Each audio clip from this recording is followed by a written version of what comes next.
এই যে তুমি হঠাৎ হঠাৎ করে রেগে যাও না, রেগে গিয়ে যা খুশি করো, তার পরিণাম কি হয় সেটা চোখের সামনে দেখতে পাচ্ছ। ওই মেয়েকে রাখিস না জয়, আমি মানি না, আমি এই বিয়ে মানি না জয়, ওই মেয়েকে রাখিস না।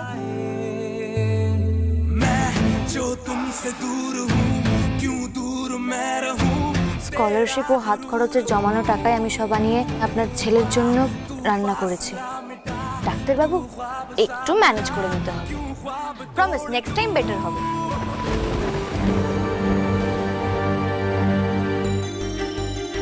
Doctor Sengupta, doctor Sengupta, are you all right? Yes.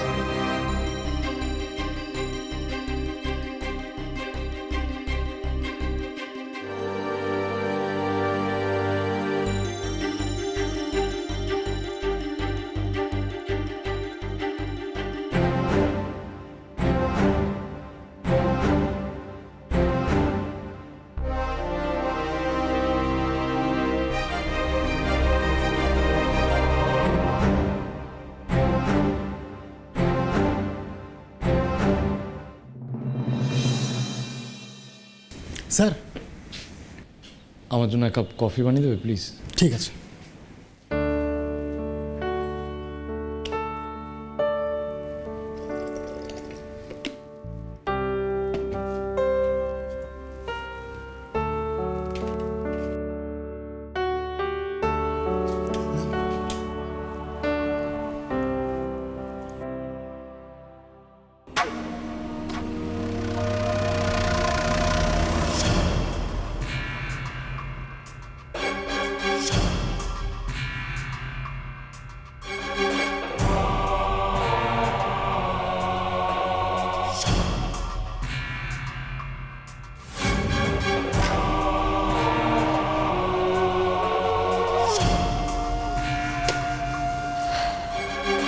এই নে জয়, তোর কফি। তুই তুই কফি বানিয়েছিস? আমি তো এত চমকাচ্ছিস কেন? আমি তো তোকে আগে অনেকবার কফি করে খাইয়েছি। আর তোর কেমন কফি ভালো লাগে সেটা নিশ্চয়ই আমার থেকে বেটার উনি জানবেন না। কেমন হ্যাভ। আচ্ছা, এবার বল তো আমাকে, তোকে এত আপসেট লাগছে কেন? কি হয়েছে? কি আবার হবে? নাথিং। তাহলে তখন অপারেশন করতে করতে ওরকম কনসেন্ট্রেশন ব্রেক করলো কেন? দেখ, এরকম তো আগে কখনো শুনিনি যে এরকম কিছু হয়েছে।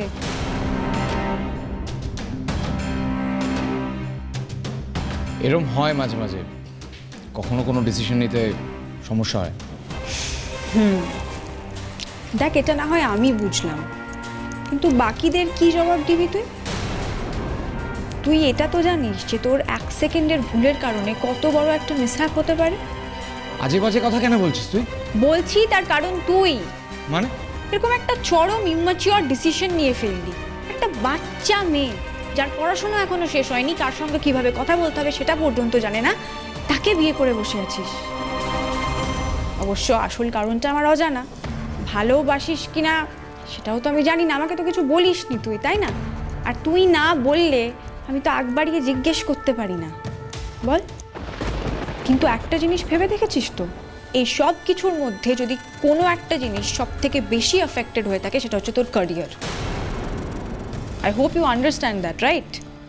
আচ্ছা ঠিক আছে, কাম ডাউন, রিল্যাক্স, এত চিন্তা করার কিচ্ছু হয়নি। Will sort this out together, ওকে?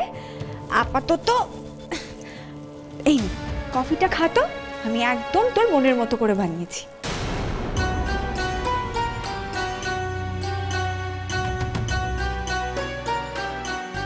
হঠাৎ কোথা থেকে যে কি হয়ে গেল, হুট করে একটা ডিসিশন নিয়ে ফেললাম।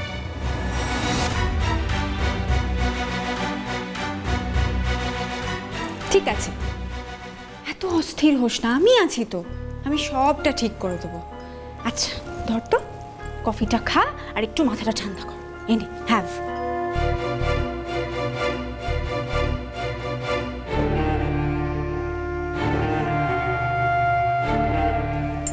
আর বিয়ের সব কাজকর্ম ঠিকঠাক মিটলো?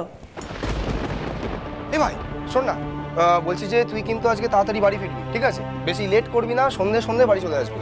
কেন, কি আছে আজকে? আরে কেন কি আছে মানে, আরে বাবা, আমরা সবাই মিলে আজকে তোকে একটা সারপ্রাইজ দিতে চাই, সারপ্রাইজ। দেখ, আমার ওসবটা লাগবে না। আমার আজকে প্রচন্ড ইম্পর্টেন্ট একটা অপারেশন আছে, আমাকে এক্ষুনি বেরোতে হবে।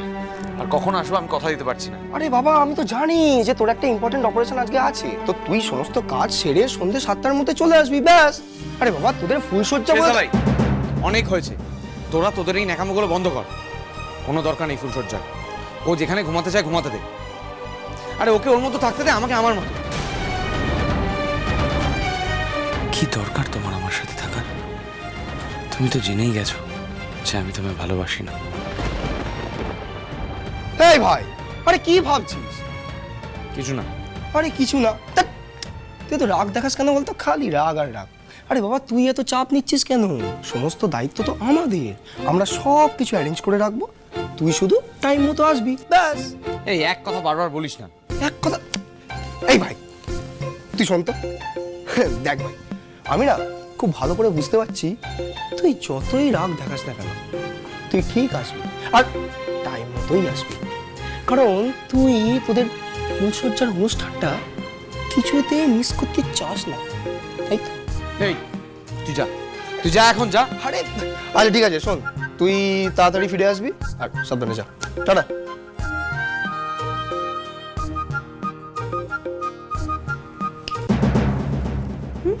শোন না, বলছি যে আমাকে একটু বেরোতে হবে। হ্যাঁ, আমার বাড়িতে একটু কাজ আছে, সো যেতে হবে। বেরোতে হবে মানে? আমি তো ভাবলাম আমরা একসাথে গিয়ে কোথাও লাঞ্চ করব, তো চল আমরা লাঞ্চ করি একসাথে। না, আজকে হবে না রে, অন্য একদিন। আমি একটু আসছি। হ্যাঁ, চল।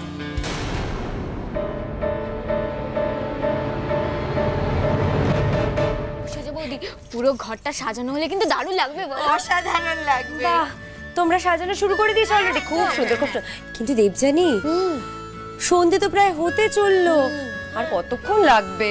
তার জন্য তোমার দেওরকে ফোন করতে লাগবে, আমরা তো এক্ষুনি রেডি হয়ে যাব। একদম। আচ্ছা মেজদি ভাই, বলছি তুমি তোমার দেওরকে ফোন করেছিলে তো? তা তার কি খবর? মানে সে কি রওনা হলো, আসছেন তিনি? সে আসছে কিনা জানা নেই, তবে আমি চলে এসেছি। এই কি হচ্ছে? এই কি তুমি এখানে এসেছো? হ্যাঁ সত্যি তো, জানি তোকে কেউ আসতে বলে তুই এখানে কেন? বাবা, আগে আমাকে রাখতে দে আচ্ছা না। আচ্ছা আচ্ছা, পুরো একটু হেল্প করে দাও। হ্যাঁ হ্যাঁ হ্যাঁ, আচ্ছা ল্যাপটপটা করে রেখে দাও।